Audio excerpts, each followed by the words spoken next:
Assalamualaikum warahmatullahi wabarakatuh. Berjumpa lagi dengan saya di video pembelajaran kali ini. Perkenalkan, nama saya Muhammad Rifaldi dengan NIM 06061282025046 dari Fakultas Keguruan dan Ilmu Pendidikan, Program Studi Pendidikan Jasmani dan Kesehatan Rekreasi Universitas Sriwijaya. Semoga pada video pembelajaran kali ini kita diberikan keselamatan serta kelancaran dalam melakukan pembelajaran. Pada video pembelajaran kali ini kita akan membahas beberapa materi mengenai yang pertama itu ada hakikat, prinsip-prinsip, dan fungsi dari sarana dan prasarana tersebut. Materi yang kedua ada peran sarana dan prasarana olahraga pada pembelajaran. Materi yang ketiga ada implementasi pemanfaatan sarana dan prasarana pada jenjang SD, SMP, dan SMA. Sebelum kita memasuki materi, saya akan menyampaikan tujuan pembelajaran kita terlebih dahulu. Yang pertama itu ada setelah mengikuti pembelajaran ini, diharapkan siswa itu mempunyai karakter disiplin dan tanggung jawab.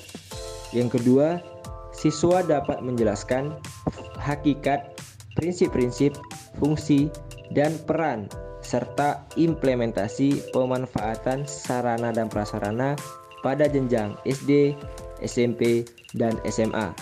Yang ketiga itu ada siswa dapat mempraktikkan hakikat, prinsip-prinsip, fungsi, dan peran serta implementasi pemanfaatan sarana dan prasarana pada jenjang SD, SMP, maupun SMA. Oke, baiklah, setelah kita mengetahui tujuan pembelajaran kita tadi, sekarang kita akan memasuki materi inti.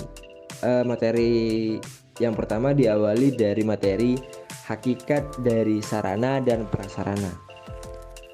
Istilah sarana pendidikan jasmani menurut Agus Suryobroto menyebutkan sarana atau alat adalah segala sesuatu yang diperlukan dalam pembelajaran pendidikan jasmani. Mudah dipindahkan bahkan dibawa pelakunya atau siswa. Contohnya ada raket, pemukul, tongkat, balok, selendang, gada, bead, shuttlecock, dan lain-lain. Sarana atau alat ini sangatlah penting dalam memberikan motivasi anak didik untuk bergerak aktif, sehingga siswa sanggup melakukan aktivitas dengan sungguh-sungguh dan akhirnya tujuan aktivitas dapat tercapai. Sedangkan prasarana itu sendiri adalah segala sesuatu fasilitas yang melengkapi kebutuhan sarana yang tidak mudah dipindahkan dan sifatnya itu semi permanen. Contohnya ada lapangan tenis, lapangan bola basket, gedung olahraga, lapangan sepak bola, stadion atletik, dan lain-lain. Oke, baiklah, setelah kita mengetahui hakikat dari sarana dan prasarana itu sendiri, materi selanjutnya ini ada prinsip-prinsip dari sarana dan prasarana. Prinsip yang pertama itu ada prinsip pencapaian tujuan. Prinsip pencapaian tujuan itu merupakan sarana dan prasarana yang ada di sekolah dalam keadaan siap pakai. Yang kedua itu ada prinsip efisien.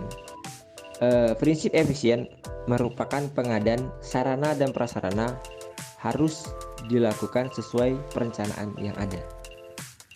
Yang ketiga itu ada prinsip administratif.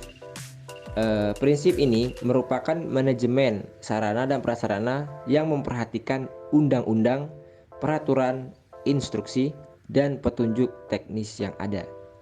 Yang keempat itu ada prinsip kejelasan tanggung jawab. Prinsip ini merupakan manajemen sarana dan prasarana yang harus didelegasikan kepada anggota sekolah yang memiliki kewenangan. Yang kelima itu ada prinsip kekohesifan.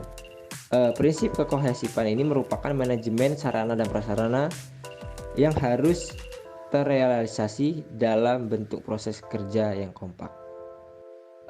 Oke, baiklah, materi sebelumnya tadi kita sudah membahas prinsip-prinsip dari sarana dan prasarana.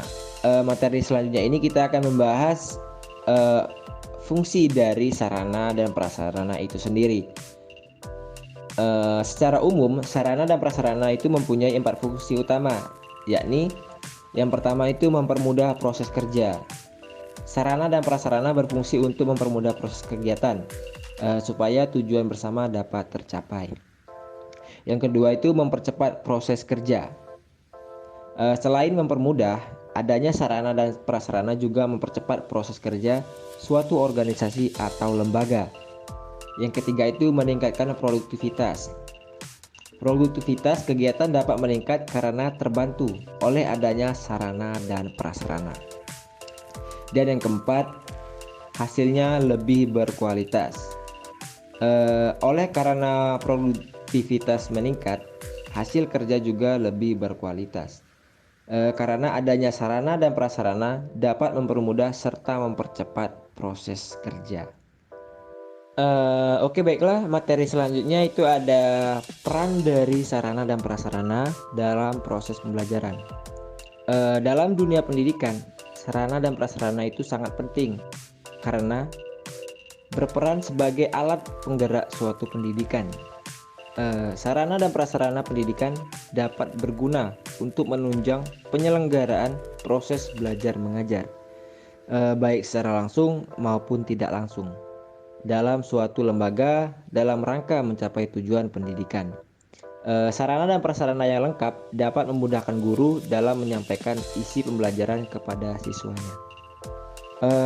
Baiklah, sebelumnya kita tadi sudah membahas materi mengenai hakikat, prinsip-prinsip, fungsi, serta peran dari sarana dan prasarana pada proses pembelajaran. Materi selanjutnya ini kita akan membahas implementasi pemanfaatan sarana dan prasarana pada jenjang SD, SMP maupun SMA. Oke, baiklah, implementasi pemanfaatan yang pertama ini pada jenjang sekolah dasar atau SD.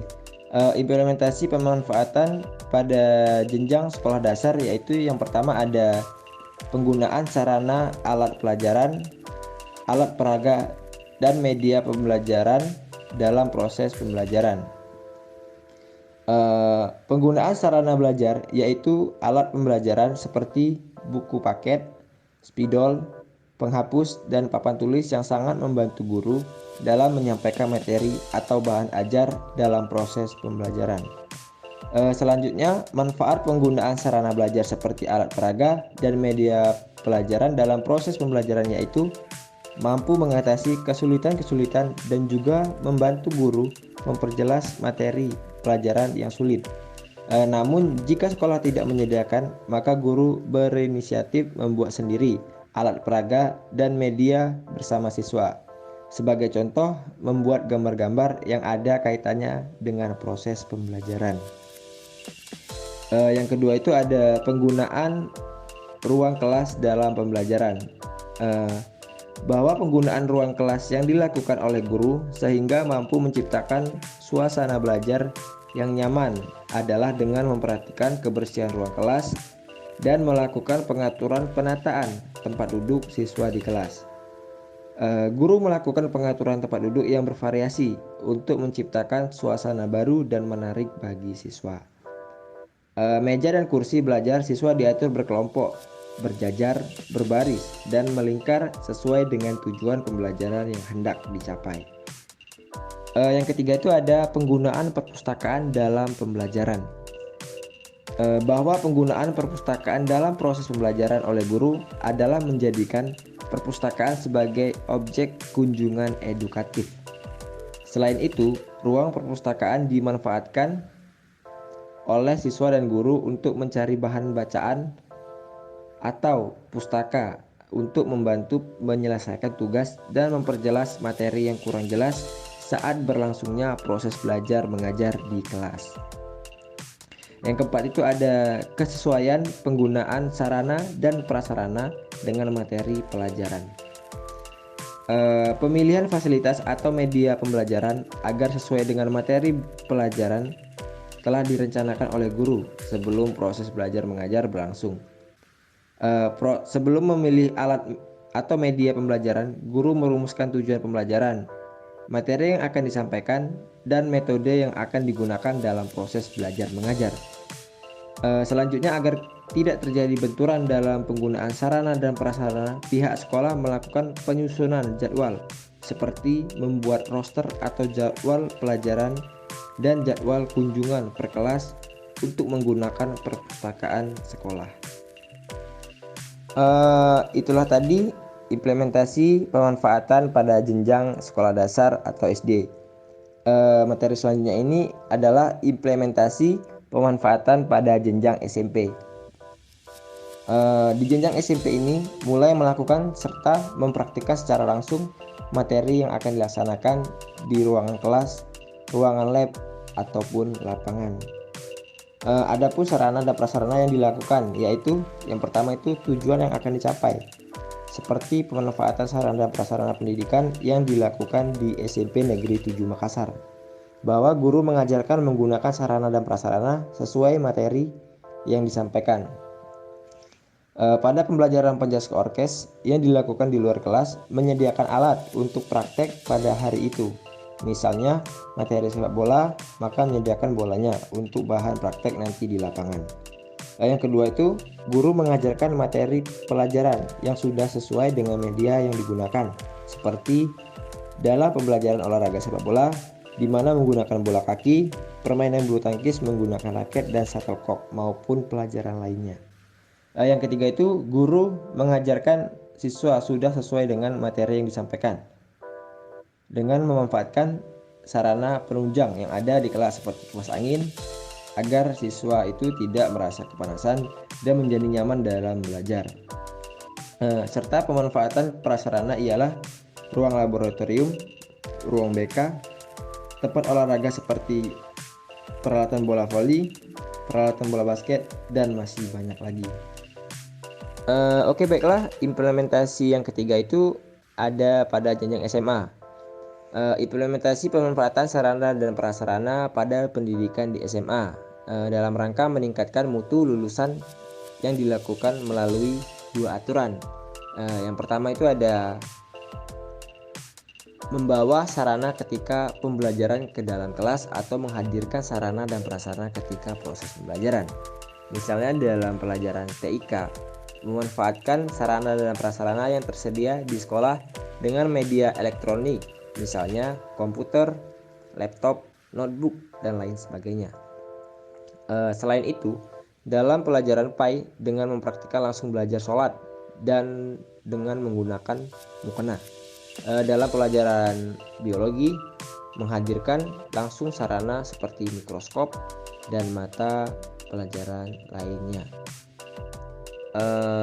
Dengan membawa dan menghadirkan langsung sarana dan prasarana dalam proses pembelajaran dapat memudahkan peserta didik dalam mempelajari materi yang disampaikan, dan juga dengan memanfaatkan sarana dan prasarana dapat menghasilkan lulusan yang berkualitas, di mana ketika lulus peserta didik dapat mempraktikannya di dunia pekerjaan ataupun lanjut sekolah ke jenjang yang lebih tinggi. Yang kedua itu ialah membawa kelas keluar atau membawa peserta didik belajar di ruang kelas.